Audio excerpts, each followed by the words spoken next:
udah 48. Bisa proses nggak? Tergantung ada majikan mau apa enggak, Mbak. Oh iya. Like kamu ada majikan biasanya misal- PT mau. Coba kamu cari-cari di Facebook itu. Kalau ada orang nawarin mau nggak sama sampean gitu loh. Oh iya. Kalau dari situ dicariin kebanyakan nggak mau ya? Kalau udah Kebetulan belum ada sekarang. Kalau ada biasanya saya umumkan lewat Facebook ataupun dalam YouTube. Nggih. Jenengan tahu saya dari mana? Kenapa? Jenengan tahu saya dari mana? Dari itu YouTube. Dari YouTube. Lah sudah pulang Indonesia kalau liatin YouTube-nya Hong Kong. YouTube-nya Hong Kong kan aku baru pulang bulan Februari. Lah kenapa pulang kemarin? Ya pulang tadinya kan mau pulang terus gitu. Lah ternyata keadaan di rumah begitu. Lo Februari pulang. Sekarang baru Maret loh. Iya. Bukan. Desember salah. Oh, oke, Desember. Lah dulu rencananya sudah nggak mau balik ke Hong Kong lagi. Kenapa pingin balik Hong Kong lagi? Iya. Kenapa pingin balik Hong Kong lagi? Keadaannya kenapa? Susah sekali. Susahnya? Atau gaya hidupnya yang terlalu mewah mungkin? Enggak ada saya. Susahnya dari mana? Hasilnya di Hong Kong berapa tahun dulu di Hong Kong? 12 tahun. 10 tahun satu majikan. Terus meninggal. Terus pindah lagi di Chung Wan O. Bukan. Sebelum Chung Wan O apa ya itu? Lam Tin. Lam Tin 2 tahun. Terus pulang. Dulu memang rencananya sudah tidak mau balik lagi ke Hong Kong? Iya. Sekarang menyesal? Nggak mau dengerin teman-teman, suruh cari dulu dari sana gitu. Sekarang sudah nyampe ke sini, susah sekali. Baru pulang Indonesia 3 bulan sudah nggak betah? Iya. Apa sih yang nggak buat kita nggak betah di Indonesia itu, Mbak? Kalau boleh tahu? Ini cari uang susah, nggak ada yang cari di rumah. Tapi kan sampai sudah mendapatkan uang cukup kan 12 tahun? Pulang terus, Mbak, uang itu. Ngerti, pulang terus kan jadi toh? Pulang terus tapi kan jadi toh? Ada hasilnya kan? Jadi ada rumah. Sawah. Nggak punya, cuman tanah. Kebun. Iya, kebun. Kan cukup toh hasilnya dari 12 tahun? Anak kan sudah besar-besar kan, sekarang giliran anak yang jenengan yang bantu jenengan, bener nggak? Bener sih. Tapi buktinya tuh nggak ada. Maksudnya gimana? Sebentar. Maksudnya buktinya nggak ada gimana? Anak-anaknya nganggur, suami nganggur. Iya. Sudah tidak peduli lagi dengan jenengan? Bukan tidak peduli ya. Bagaimana? Nganggur. Jadi anak juga nganggur? Oke. Lah terus yang ngoyok kerja kan sampean ya enggak juga dong. Kan dia punya istri, suami, kan pekerja, harusnya bekerja, bukan jagain jenengan. Iya, seharusnya. Seharusnya. Mungkin jenengan nggak ngomong sama mereka harus bekerja atau bagaimana? Sudah. Apa yang mereka katakan? Jagain. Maksudnya jagain gimana? Jagain saya. Iya, sampean tahu nggak Bu? Saya punya anak cowok cewek. Saya bilang sama mereka, selagi kalian pengen sekolah, saya akan sekolahkan kalian. Tapi saat si kokonya sudah tidak sekolah lagi, dia memilih bekerja, saya masih tetap dukung dia. Gaji dia tidak tinggi. Saya tetap bilang sama dia, mereka berdua kemarin kumpul, saya ngomong sama adiknya, juga ngomong sama masnya. Sekarang, apapun yang mami sama dedimu lakukan, papa sama mama lakukan buat kalian, itu semua buat kalian sepenuhnya. Tapi kalau kalian sudah menikah, apa yang kita berikan, kita ambil balik semuanya. Karena mereka harus berusaha pada dirinya sendiri, nggak menggantungkan saya dan papanya. Lah, jenengan Jenengan kan enggak? Seharusnya. Jenengan kan enggak? Iya. Jenengan kabeh diblek nih Dek. Jadi mereka Oke. sudah terbiasa manja. Ya mungkin. Saiki Karena setiap bulan tuh saya selalu transfer sama suami. Tuh. iya, karena mereka kan seharusnya sudah nikah kan harus punya tanggung jawab sendiri toh, Bu. Bener napa mboten? Iya, betul. Tapi kan jenengan ngesakne lah, enek duit dikirimne lah, bener nggak? Iya betul. Nah, giliran jenengan harus wis pensiun, jenengan jek melet-melet pingin golek duit meneh karena Iya. anak Iya. sampean nggak ada pengalaman pekerjaan.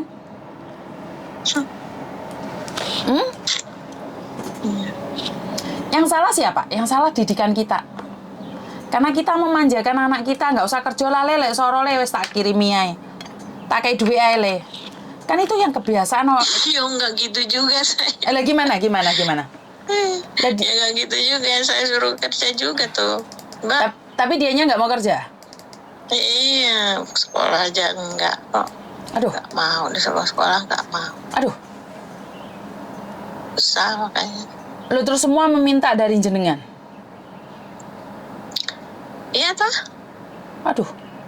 Gimana? Terus apa gunanya punya anak? Bukannya malah membantu meringankan beban orang tua saat sudah tua, tapi malah menambahi beban. Bener nggak? Iya, betul.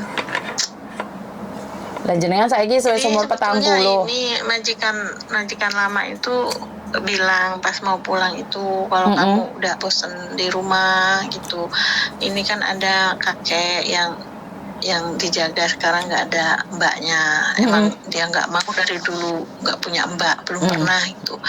Nah karena saya kan ini kan kemarin saya ngejagain bapaknya dari mem ya. Nah bapaknya dari mem kan udah nggak ada, udah meninggal. Aku jaga sampai 10 tahun. Terus yang suaminya itu masih ada bapaknya. Sebelum pulang itu kemarin tuh bilang gitu, kamu kalau udah di rumah udah bosen, udah pengen ke sini lagi, telepon aku gitu. Dia bilang sih seperti itu. Terus, lah kenapa sampe nggak mau hubungi dia? Prosesnya itu gimana gitu. Ya nggak apa-apa loh, Lek. Memang kamu ada majikan, suruh dia telepon saya loh. Oh ya, bisa dibantu ya? Bisa, nggak apa-apa. Misalkan ini gitu. Bisa, nggak apa-apa kalau memang butuh bantuan. Kalau kayak gini malah lebih bagus. Tapi saya pesen loh Bu, jangan sampai uangnya dikirimkan semuanya loh Bu. Iya. Hah? Betul. Bikin sedih aja loh jenengan iki. Ya udah, samain komunikasi dengan majikan, terus habis itu suruh majikan telepon saya. Nomor majikan kasihkan saya juga. Oh iya. Matur nembah nuwun nggih, nggih. Iya. Assalamualaikum. Waalaikumsalam. Sangat sedih sekali ya. Ibu 12 tahun.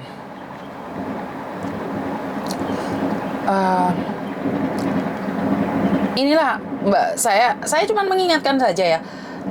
Koreksi saya jika saya salah. Kita hidup miskin. Terus kita cari uang buat anak-anak kita biar anak-anak kita tidak merasakan kemiskinan itu. Ya, apakah itu salah? Tidak, itu benar. Tapi memanjakan mereka dengan apa yang kita punya itu adalah salah. Kenapa? Kebanyakan dari kita, tidak semua ya, saya tidak bilang semua. Kebanyakan dari kita, kalau kita miskin, kita berusaha sekuat mungkin agar anak-anak kita tidak menjadi seperti kita, yang kurang makan, kurang ini, kurang itu.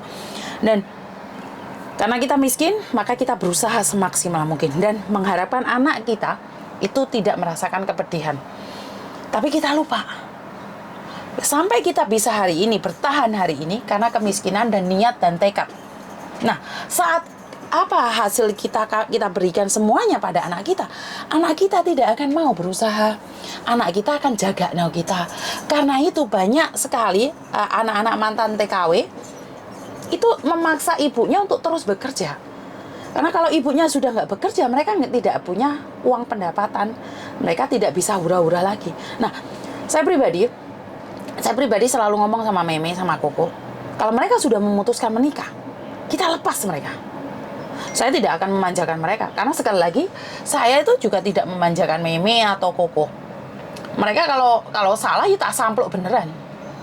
Saya nggak bercanda dengan anak-anak saya. Bahkan saya ngomong sama Meme, kalau kamu pingin menikah sekarang pun, Mama tidak melarang. Papa juga nggak melarang. Tapi ingat, saat kamu sudah menikah, mengambil keputusan menikah, aset-aset saya ambil lagi. Kenapa? Buat sanggup saya tua.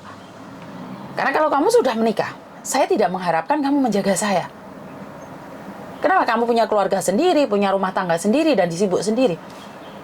Biar dia merasakan rumah tangga itu tidak mudah. Nah, kalau kita kan nggak tego, anak wis rabi, iki dikirimi duit. Lho suruhan kerja. Duwe putu sampean yo sing nyunatne sing sembarangane. Giliran sampean wis ae remek mulai Indonesia, gak ono apa-apa. Gak ada apa-apa yang bisa diandalkan. Kan ngenes di arek itu, Bu. Jenengan paham gak sih? Bukan saya tuh ngajarin sampean tuh supaya medit mbek anak-anakmu, enggak. Tapi sampean niku harus ngasiti dengan uang yang jenengan sendiri. Giliran jenengan pulang iku lho gak ono duwe, iku lho sing paling mengenaskan, dan anak-anakmu gak peduli, gak ngereken. Goro-goro ibu ini mulai duit malah gak ono pendapatan, malah gak ono duit berkurang, kan iya malah aneh toh. Malah anaknya memaksa kita untuk bekerja di luar negeri tiada henti. Dan ini sering terjadi. Mulone aku ngomong sama kalian semua, mbak-mbak, ibu-ibu yang masih ada di Hong Kong, kadang-kadang pingin tahu tabiat anak kita, coba kurang ono duit. Coba aja dikirim on time. Dia memang anak yang berbakti. Saat kamu ada masalah, dia akan tetap mengabdi padamu dan mencintaimu.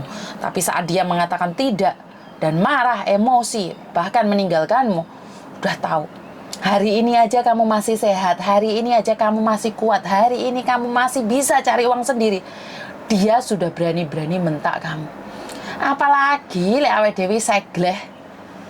Awak wis kesel kabeh. Alah, lek gak didupak awake dhewe mbek arek-arek nom. Bener enggak? Miss Yuni ki ngedeni enggak? Kita berbicara tentang fakta. Jadi kita ajarin anak-anak itu tentang sebuah penderitaan yang kita rasakan. Bukan karena ingin dia jatuh miskin seperti kita, tidak. Tapi biar dia mampu berjuang untuk dirinya sendiri, mampu bertahan untuk dirinya sendiri. Tidak ngomong, Mak, Mbok, Pak, enggak. Dia harus kuat. Dan dia harus tunjukkan pada orang, ini saya. Kenapa Thomas saya didik keras? Keras loh saya didik Thomas itu. Keras loh saya didik Meme itu. Enggak, saya enggak izinkan anak saya kelewah, enggak. Anak saya karena baru kumpul sama kita, dulu dia bangun iya enggak iya. Sekarang sama saya, awal-awal saya didik dia, saya suruh bangunnya jam 9. Semakin sini ke sini tak suruh bangun jam 8. Makin ke sini tak suruh bangun jam 7.30. Kenapa? Bangun yang pagi rezekinya ben gak ditodol. Pitik. Loh, di sini gak ada pitik. Lalu ya apa lek Thomas mulai Indonesia? Lek gak ditodoli pitik rezekine. Karena itu saya mengajarkan itu. Begitu juga dengan Meme.